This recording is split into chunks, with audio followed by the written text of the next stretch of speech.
What's that, a newspaper? I didn't think people still read newspapers. Well, the Spokesman Review sure has a lot of readers. Yeah? Here, I'll show you. Let's play a little game. Okay. We're going on a cruise. Close your eyes and imagine a big cruise ship full of passengers out on the high seas. Big boat, high seas. I do love a cruise. How many people do you think are on the boat? The average cruise ship carries about 3,000 passengers. Okay, that's a lot of life vests, sure. Now imagine 100 cruise ships, 300,000 people. Yeah, that's a lot of people, but what does it all mean? That's how many people read the Spokesman Review every week. Really? Yeah, on average, 300,000 people read the Spokesman Review in print or online each week. If they all went on a cruise, they'd fill 100 cruise ships. 300,000 readers a week? That's amazing. I really had no idea. Most people don't. That's why we're running this ad. In print and online, the Spokesman Review delivers customers for your business.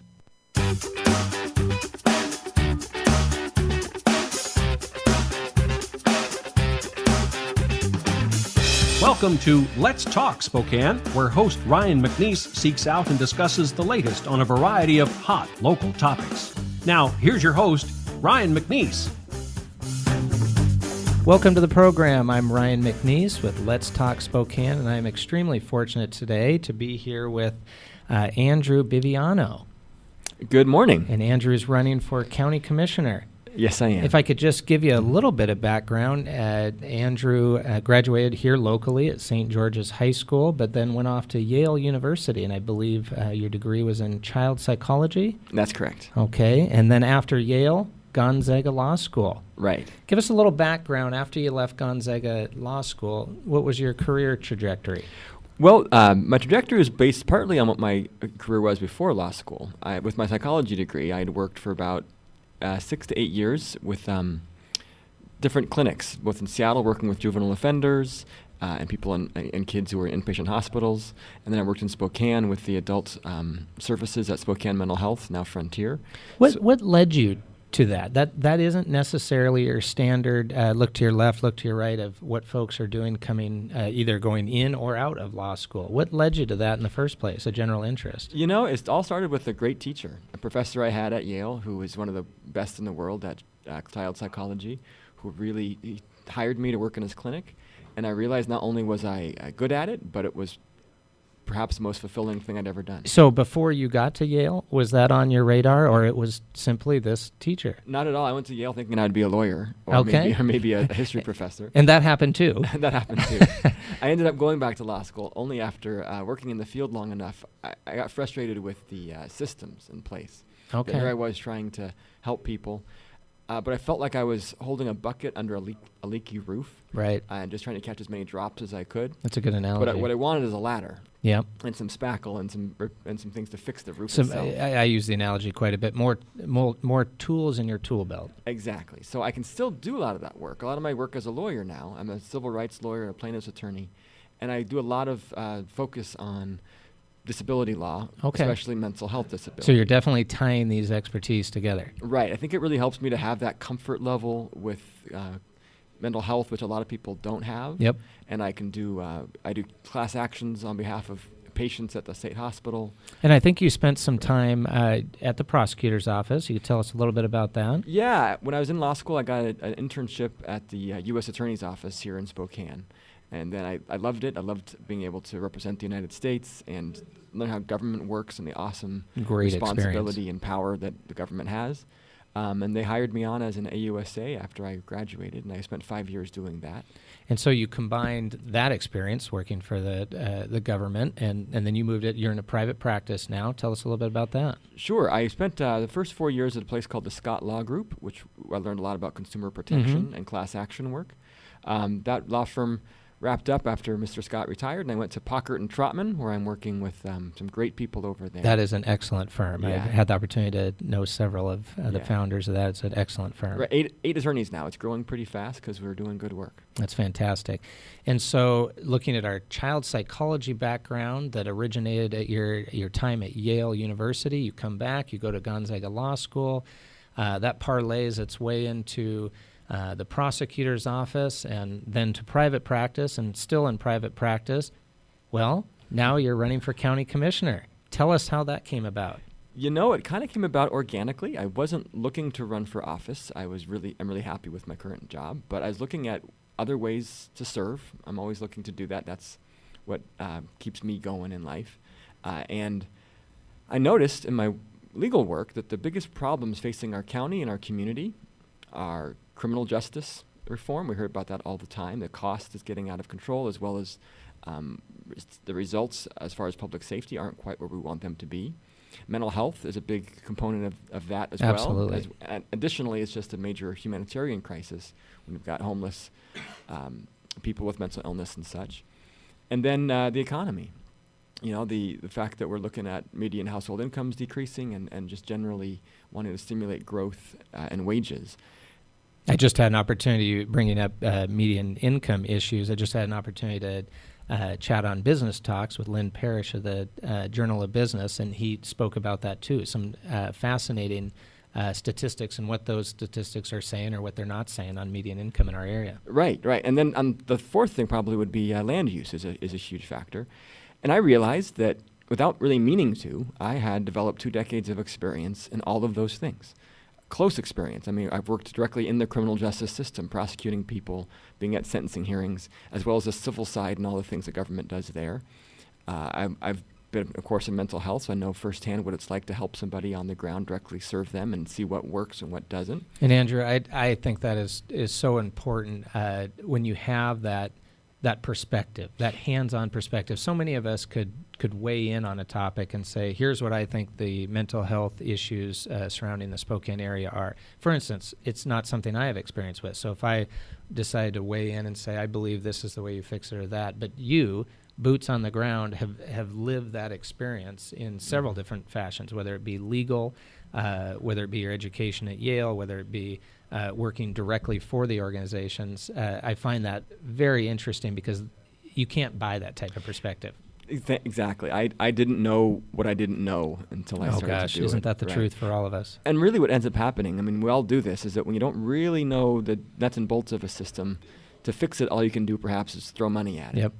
But when you work in it, you realize that money isn't the same based on where it's spent. You know, if we were to try to fix the mental health system just by having more hospital beds, that's the most expensive thing we can do, and it's not going to may not be the fix. Right. Having done case management, I know firsthand that we can actually keep a lot of people out of hospitals in the first place if we were to really be proactive and focus on their direct needs. Like, are they getting the treatment that they need?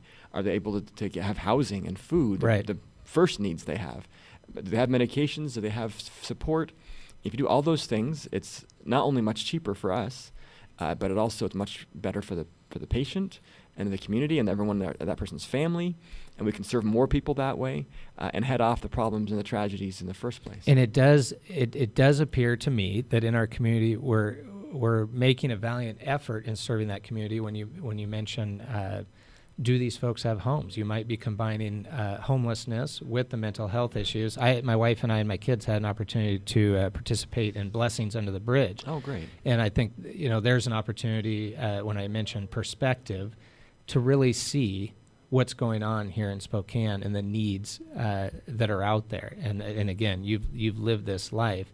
What are some ideas maybe in the mental health community in terms of if the answer isn't beds, how do we bridge that gap to getting them in front of the right medical care?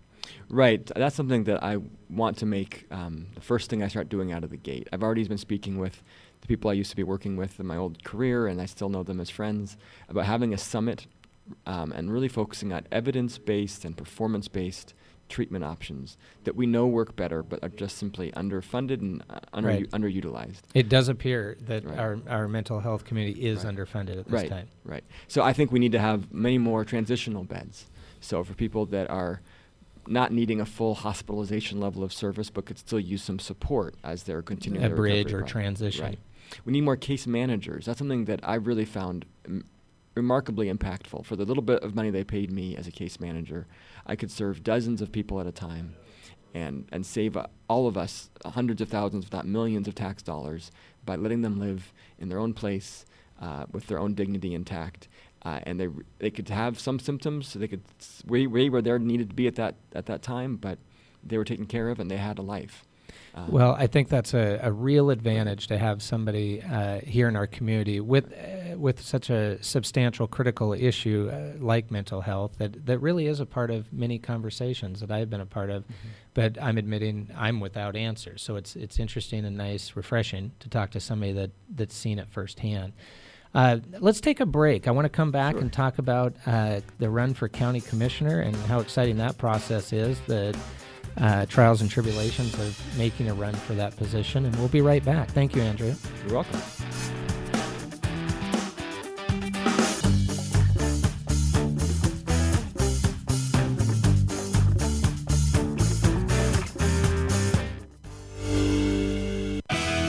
You're listening to SpokaneTalksOnline.com, Spokane and North Idaho's business and community talk station. Washington is the most trade-dependent state in the country, but our regulatory process for trade and infrastructure investments has sadly become longer and more uncertain, jeopardizing our ability to lead the way on trade. Keep Washington Competitive, a business and labor coalition, believes that by fostering a regulatory environment that provides certainty and encourages investment, we will ensure our state is positive to thrive. It is paramount that our lawmakers and regulators work together with business and labor to sustain our state's vital trade industries for future generations of Washingtonians. Learn more at keepwashingtoncompetitive.com. A special thank you to our friends at Tom Sawyer Country Coffee, the official coffee supplier here at Spokane Talks Online. In study after study, money is often cited as one of the top conflict points in a marriage. Finances can be an emotional topic for couples, especially when money is tight. So it pays to get in the habit of discussing it on a regular basis, even if you keep separate finances. At stcumoney.org, find 6 tips for making the conversation easier. The economy is getting stronger. Banks are lending again, and interest rates are at historic lows. Now is a great time to buy your dream home. The caring and knowledgeable professionals at Homes for You have been helping people just like you for over 20 years. They take the time to listen to what you want and will help you find just the right home in Washington or Idaho. Real estate is what we do at Homes for You, 928-5782, or visit online at homes4uspokane.com.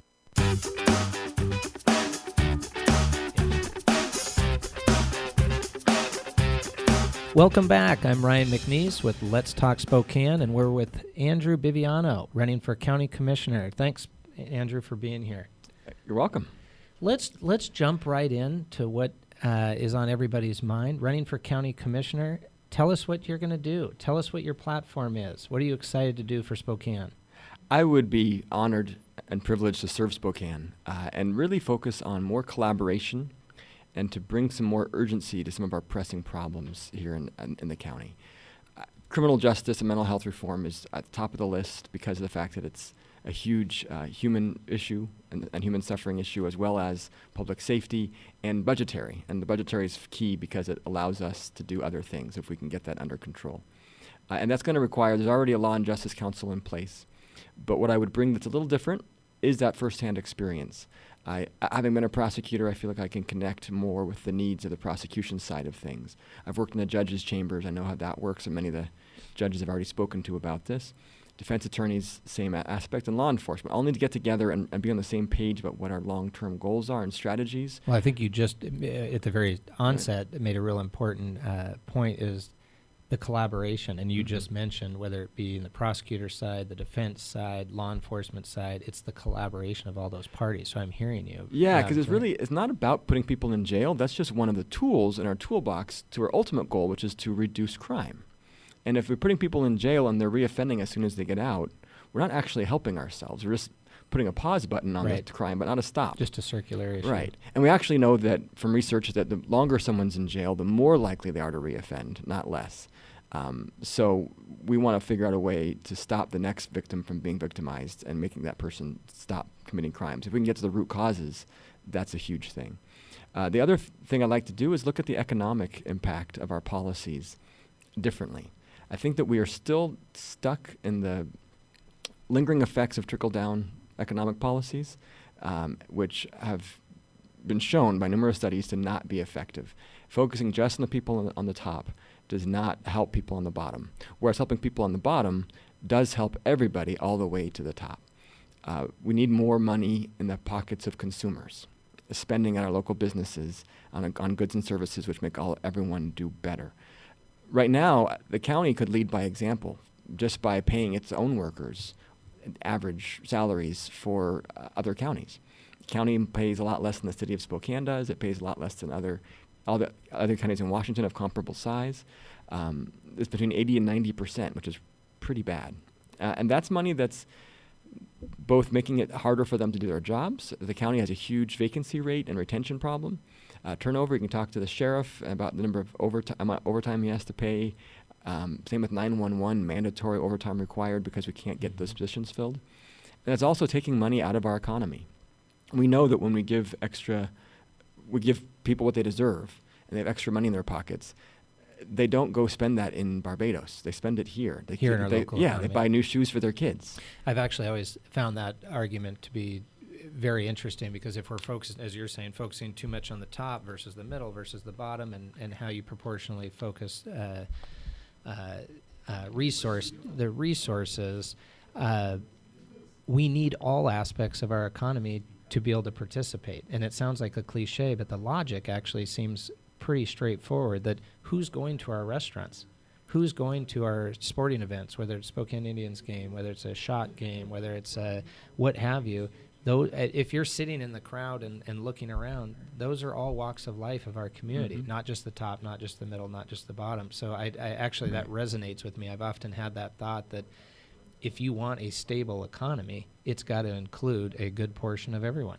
Right, and I can't think of a better place to start, a method that better reflects our community values than paying people who work hard an honest day's pay. For the organization itself. Right. I mean, it's rewarding what we want to see people do, which is work hard. And these are folks in the county, for instance, who are serving the public, giving us valuable, keeping us safe, keeping our utilities on, keeping our roads paved. They are people that we should certainly thank and give them an honest pay. Not exorbitant, just give them up to standard. And then, I talk to people who own restaurants, for instance, and they notice that the only people who can afford to eat in their restaurants sometimes are those in suits and ties working in, banks downtown, but they don't see many of the wage-earning workers coming in. How much better they would do as restaurant owners if everyone had a couple more bucks and could afford to buy lunch once in a while. Yeah, and I couldn't agree more. That's just the math. If you're looking at the proportionality on a pie chart, as you're indicating, your example of we have X amount of bankers or lawyers or medical professionals, et cetera, coming into this particular establishment, that's part of the pie chart, but wouldn't you want to expand that graph? Absolutely. Another thing that I've heard a lot from voters at the doors is land use decisions. How we develop needs to be a much broader community conversation. Developers are certainly important, and we need to grow. We're going to keep growing. But we make decisions now that affect us for generations to come. And I find that very interesting, the whole concept of, as you said, out knocking on doors. How has that played out for you, that experience? You know what? It's exhausting at the end of the day after you've walked many, many miles. But I keep going because it's exhilarating. When someone really wants to talk to me and tell me what they think, I learn so much. I get more out of it than they do usually, about what's going on and how I can be a better servant if I do get elected. Well, and I've actually also seen that you've been out there knocking on doors with your whole family. Right. And everybody's participated. Right. Yeah, I bring my kids. I have a little niece, two little nieces, and it really makes the door knocking go easier when you've got an adorable 3-year-old with you. I actually, you kind of have to step back and kind of laugh. What, from their perspective, what that would look like? Like, are we trick-or-treating? Are we going door to door? Do we ask for candy? And, of course, you knock on that door, and that citizen, that resident comes out, and it sounds like you have some very interesting dialogue with those folks. Yeah, it starts off with my niece saying, "Vote for Uncle Drew," and then that's a good start. That's a good start. Yeah, they usually think it's a little early for trick-or-treating, but we're actually there to give them information. And your wife, Amy, has been out as well? Yes, my wife is my biggest accomplishment in life is getting my wife Amy to marry me. Well, she's quite accomplished. Yeah. I believe she just ran the Portland Marathon. Is that Spokane Marathon? Spokane Marathon. But is she also looking towards an ultra? She's doing an ultra on her birthday. She's just going to do her personally, try to run her age. I won't tell her age, but it's more than 26 miles. We won't go there. And But that said, to run an ultra marathon, where do you guys find the time? You are in private law practice right now. You're knocking on doors. You're running a campaign. I've got to admit, my running has dropped off. My walking has increased, but replaced my running.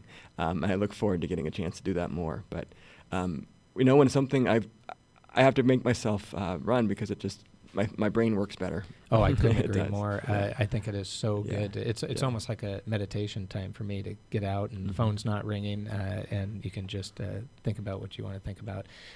Interestingly, you indicated when you've been out knocking on doors, one of the biggest issues that is coming up is land use.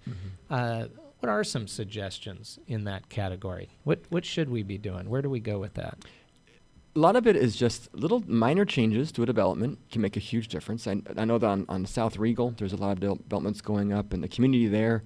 So a mix of commercial decisions versus residential. So they wanted, for instance, a commercial development to have the drive-through restaurant set back in the parking lot, just so that it's no one's saying you can't come here at all. It's just that when we're crossing the street and our kids are crossing the street, having as few number of driveways as possible is a really big help.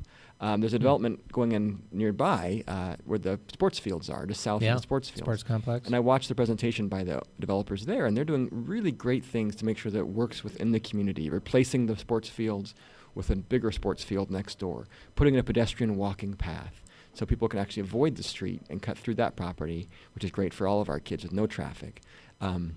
Adding parking spaces for the sports complex, and doing all sorts of things that can really make it work better. That's the private side. Right. And then from the government side, we need to work with developers, as well as make sure that the school district's consulted. Right now, we did this development on the South Hill and on Indian Trail, which is really outpacing what the school district can handle. We've got Moran Prairie and Mullen Road, and they're already over full. Andrew, I think we all, I know I personally see this out in the Spokane Valley, whether it's Spokane schools, Central Valley School District, et cetera.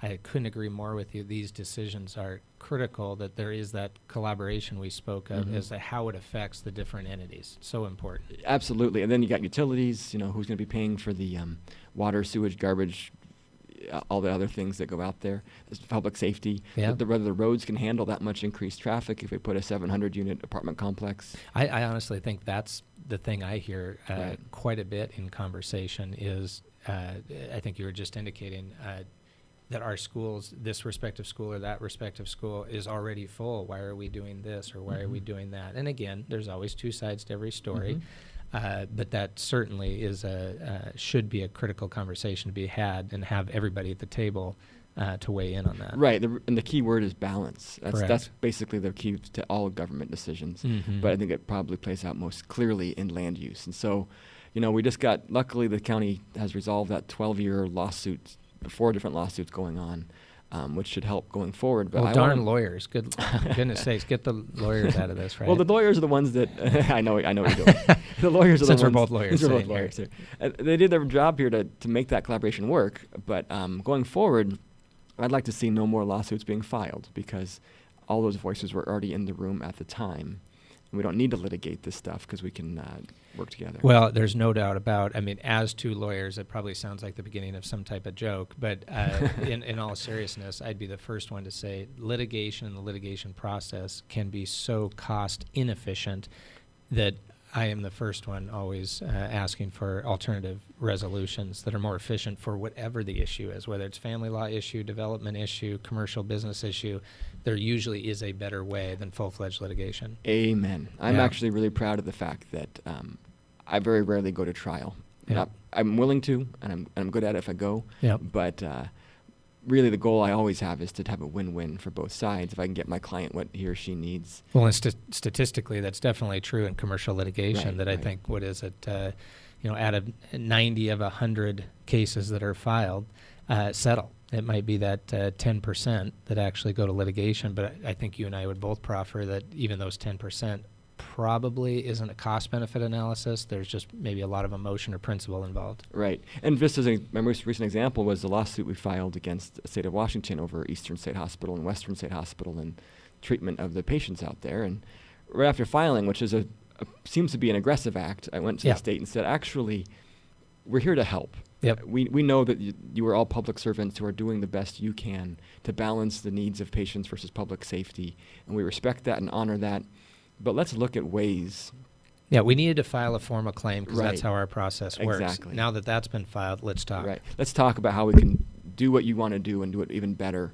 And they were very receptive to that. And after a couple of years of hard talks and understanding each other and the needs, we come up with a really good settlement that'll help patients and help the administration and the staff all do their jobs better. I certainly respect that. I hope in our practice, and you're doing the same, if we can get the whole legal community moving forward in that regard, I think we're better off in our area. If you certainly appreciate having you here, your opponent, Miss O'Quinn, if you could give me kind of a one-liner, what are you going to do differently as you move this forward? You know, I don't see myself as running against anybody, just rather running for a job, and I've done that many times with people who I respect on the other side. I honor and thank her for her 4 years of service thus far. I think the difference going forward is the needs that are most pressing right now happen to be the things that fit my skill set better. If we're going to talk about criminal justice and mental health, we should have somebody on the commission who has that direct hands-on experience, things you can't learn any other way. That could, and I believe it will, yield enormous benefits to the county and to the entire community to have that perspective present at the table. So I'll work very hard and bring as many people together as I can, and just in the time that I'm allowed to serve, try to every day to make the county better for everyone. Well, Andrew, no doubt this is going to be exciting to watch this campaign move forward. I respect what you're doing. I certainly appreciate you being here today. Look forward to chatting with you here at this table again. Thanks for being here. It's been my pleasure. Thank you so much, Ryan. Thanks, Andrew.